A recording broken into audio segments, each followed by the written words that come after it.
Welcome into the GBN pregame show. Gabe Genovese here with you alongside Jonah Karp. It's the Gatemen against the Brewster Whitecaps today at Stony Brook Field. And before we break down this one all throughout this pregame show, let's look back at Monday night's victory. Again, a rain out last night for the Gatemen, what seems like the 90th rain out this season already. But we head back to Monday night, a 10-1 win for Wareham. One of the best offensive games we've seen out of this team. Two guys really stood out. Jacob Teeter had himself one of the best performances of the season. 4 for 5, had 2 RBIs, and then Matt McLean had his best performance of the season, tallying his first 2 hits as a Gateman, his first homer. That was a 3-run shot in his first 4 RBIs. Along with Teeter and McLean, the whole lineup really performed for Wareham. 8 of 9 guys reached base safely. The one guy who didn't, Benjamin Sems, had 2 sacrifice bunts, which set up the early 6-1 lead. And this was exactly the problem against Orleans the 2 games before, where the Gatemen were able to get on base but couldn't string hits together. They couldn't find ways to score runs. Even guys like Benjamin Sems in this game, who didn't end up with any hits, able to be productive, able to help score some runs. The bats got going 10 runs on 12 hits, but the pitching showed up as well for Wareham. Yeah, especially the bullpen. Will Fleming coming out of the pen, Garrett Irvin with one of the best performances of the season, going 3 perfect innings, and Austin Weirer-Miller shutting the door and making his debut at the same time. So that was pretty impressive. And Brendan Salucci starting the night off and setting the tone. Salucci started it. Fleming gave up the 1 run, but pitched 3 innings, did very well. And you said it, Garrett Irvin, perfect out of the pen. Weirer-Miller, the Stanford Cardinal, shut the door, and it led to the 10-1 victory. With the win, Wareham improves to 6-5-1 on the season. They're tied for first in the Western Division. This Brewster Whitecaps team here today, also 6-5-1. They have 2 losses and a tie in their last 3 games, so they're kind of struggling, but they're in 3rd place in the East. Isn't that interesting how the East is just a little bit closer this year than the West is? But you know, the Gatemen are coming off a 3-game losing skid, and they're still jostling for first place with the Katuitt Kettleers. So, you know, just take out the records today, worry about your place in your standings, and the Gatemen should be fine. We'll break down this one all throughout this pregame show, but first let's send it to Addison Van Patten with our pregame interview. Addison Van Patten here with Darren Baker. Now, Darren, you were a temporary player for Brewster last year. You played 4 games with them. What is it like to be back at Stony Brook Field? It feels good. I mean, all the fans here are pretty lively, and all the coaches over there treated me well, but hopefully we can win today. Now, we faced Trengali last time we were at our place. You went 1 for 3, but you had an RBI triple. What do you expect, or how do you plan to overperform what you did last time when seeing him again? I don't know. He got me out a couple times on a couple change-ups, so I know he'll go to that eventually, but hopefully I hit the fastball before then. Now, both of our records are 6-5-1, but Brewster is 3rd in the East and we are 1st in the West. What do you think that matchup has to do with today? Every game is important, especially like in the Cape with, you know, which pitchers throw on which day, especially with the rainouts. So kind of just try to compete every single day, and the result is what it is. Now, speaking of those rainouts, we had one yesterday. We had a couple things earlier this week as well. What is it like having those inconsistent off days, and how does that affect the rhythm that you get into of playing? It's definitely tough. I mean, I started the season off pretty hot, and, you know, I think we had like 3 rainouts in that span, kind of broke my rhythm. But I'm starting to feel it again, and hopefully the good weather continues. Now, you've actually said in the past that you prefer wood bats over metal. Is that still the case? It is. It is. You know, there's no room for error with the wood bat. I mean, I can get jammed with the metal bat and still get a hit. I get jammed here, and, you know, my barrel's in 3 pieces. So that's I think that'll always be the case. Just everybody's different, but that's just for me. All right, well, thank you for talking with me, and back to you guys. Thanks so much, Addison, as we continue to roll along here on the GBN pregame show from the beautiful Stony Brook Field in Brewster, Massachusetts. The Wareham Gatemen get set to take on the Brewster Whitecaps. A 5 o'clock start tonight. Before Gabe and Jonah break down that, let's first take you around the Cape League, everything you missed from 2 nights ago. No games last night, Ryan, because of the rain. And what to look forward to tonight. I'm Javik Blake alongside Ryan LeMay. And Ryan, the rain really becoming the story of the season so far. I am so sick of this rain. 29 postponements in the first 16 games so far for the CCBL. It's really starting to impact the players and the teams, and even the fans. They're not getting to watch the baseball they came to come watch. So it's awful. I hate it. It's becoming really the story of the season so far. A lot of postponements. A lot of teams haven't really played a whole lot of games, and the pitching hasn't gotten in a rhythm for anyone yet. No, I feel like that's the biggest issue, is that these teams can't get into a rhythm. So you look at the standings, every team is 1 or 2 games back from each other. It's because they can't go on those win runs that they usually go on in regular baseball. So it's hard for teams to get going. And momentum, a huge thing in baseball, a Yeah. huge thing in sports, and no team is really able to capture any momentum in the early going. Yeah, no team is really standing out to me. I mean, obviously Hyannis, but that's for the wrong reasons. So no team has really put themselves above anybody else, I feel like. But let's first break down the two games from 2 nights ago. On Monday night, YD falling to Bourne by a 2-0 score. John Beller getting the win. The loss, Mac Loudner going to 0-1. But the big thing for Bourne, they were held to only 2 hits all game long, both from Xavier Warren. Yeah, it's interesting. Bourne is a really weird team because they've scored the least amount of runs, but they've let up the least amount of runs. So it's just like they have good pitching, but the offense is not there. So as you saw last night, I mean, they held YD to 2 runs, but you can't only on 2 hits. Like it's not they're not going to win games like that. And the big thing is maybe it's momentum with this team. The fact that they haven't really played a lot of games, their field has really been a mess in the early going. They haven't had a lot of home games, and they haven't been really able to play a lot of baseball. Yeah, it's actually very impressive that their pitching staff has been played so well with the amount of time they've been on the field. They have allowed the least amount of runs, but I mean, the offense has to be better. You can't have 2 hits in a game against YD, and their pitching staff's not even that good. So I don't know, it's not that impressive of a And game Wareham, the Gatemen, they entered Monday night just a game back of Cotuit in the Western Division standings, but it was Cotuit falling to Chatham by a 4-2 score. Chatham, the home team in that one. Parker Scott getting the win. He'll improve to 1-0.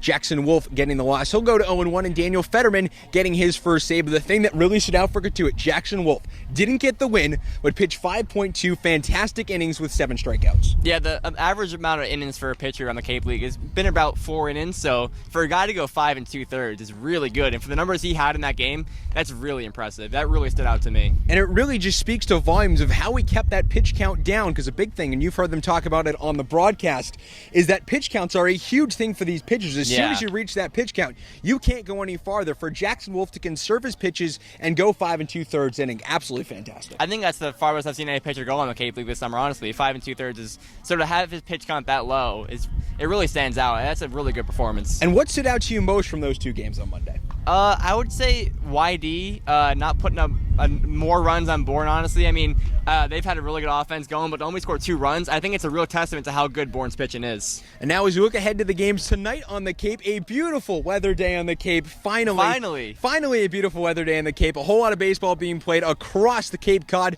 today, and let's start in Cotuit at 5 o'clock at Lowell Park. It'll be Orleans at 6-4-1, tied for second place in the Eastern Division, taking on the 6-5-1 Cotuit Cavaliers. They're tied for first in the West. For Orleans, it's Adam Seminaris. For Cotuit, it's Joseph Nahas. I was really looking forward to Cotuit versus Wareham last night. Unfortunately, it got rained out, but tonight we have a really good matchup between Orleans and Cotuit. The last time we saw Wareham play was against Orleans. They have a very good team. Their pitching staff might be one of the best on the Cape, so it should be a really good matchup between 2 high-powered teams. And if you've been watching the College World Series, Kunal Rocker for the Vanderbilt Commodores. He's been stellar all postseason long for the Commodores, and he's going to be added to this Orleans pitching staff as soon as the College World Series wraps up. I wasn't aware of that, but this makes Orleans that much more dangerous. They're just like how we spoke about Chatham's offense the other show. I think Orleans pitching might be the best on the Cape now if they add him too. So. And to what you said about the Cotuit-Wareham game getting rained out, they'll make that one up on July 8th at Spillane Field, so make sure, mark your calendars for that matchup. We go from Cotuit to Bourne, the complete other side of the Cape, where at 6 o'clock tonight, it's the Chatham Anglers playing against the Bourne Braves at 6 o'clock. For Chatham, it's Dane Acker. For Bourne, it's Nick Dabowski. Well, Chatham just lost Spencer Torkelson, so, I mean, that's definitely a big loss for them, but they still have a very good offense, and as we just spoke about, Bourne's pitching is very good, so this could be a very good matchup, honestly, tonight. And Dane Acker on the mound for the Anglers. They're sitting in first place in the Eastern Division at a 7-4-1 record. Acker hasn't allowed an earned run yet this year. That's really impressive. For the amount of innings he's pitched to not allow any runs, and against these kind of batters, that's a stat that definitely stands out. And Falmouth sitting at 500 at 4-4-1. They'll play at Gov Full Field tonight as they host the Hyannis Harbor Hawks, who fell to the Gatemen in a 10-1 loss back on Monday. That game starts at 6 o'clock. For Hyannis, it's Ben Abram. For Falmouth, it's Tyler Rass. And for Hyannis, it's about getting that team earned run average down. It is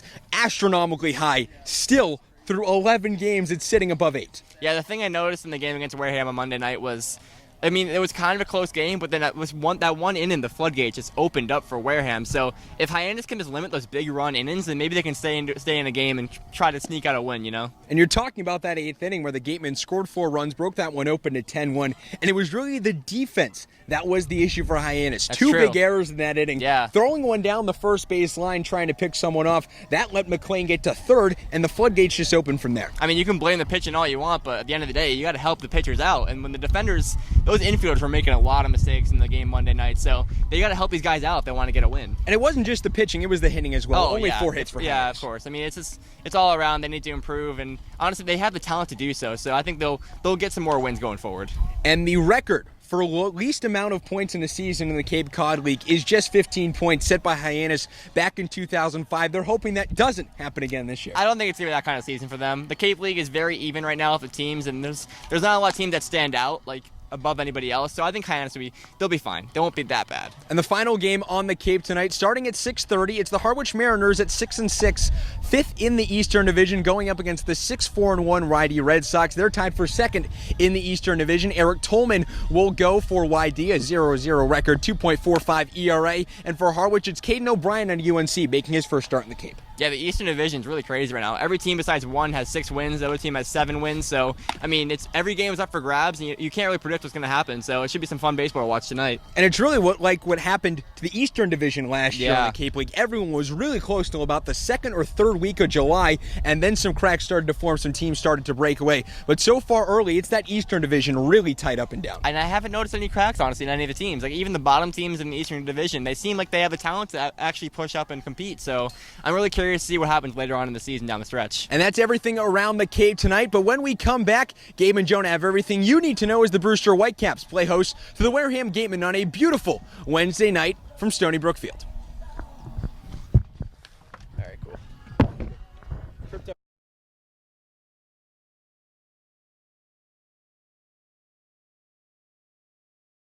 Welcome back into the GBN pregame show. It's the Gatemen and the Whitecaps today. Both these teams 6-5-1. Starting lineups are in. Let's go players to watch first. Who do you have for Brewster? TJ Collette is smoking hot right now. Hits in each of his last 4 games, including 8 of his last 9. He's actually batting over .360 during that stretch, so he's my guy to watch. For the Gatemen, multiple guys you could go with. Wareham has several guys that are hot. Who you got today? Well, Matt McLean is one of those guys who's hot. He's coming off a 2-for-4 day, and he had a 3-run homer in that performance. That was his first home run of the season, so let's see if he can keep that bat going. There are your players to watch. We'll go starting pitchers now. For Brewster, it's Cam Tringali, and Wareham's seen him before. Second time that Wareham has seen him. They saw him on opening day back on June the 10th, and he went 4 innings pitched, was pretty solid. He gave up 2 earned runs in those 4 innings, but struck out 6, so he has good stuff.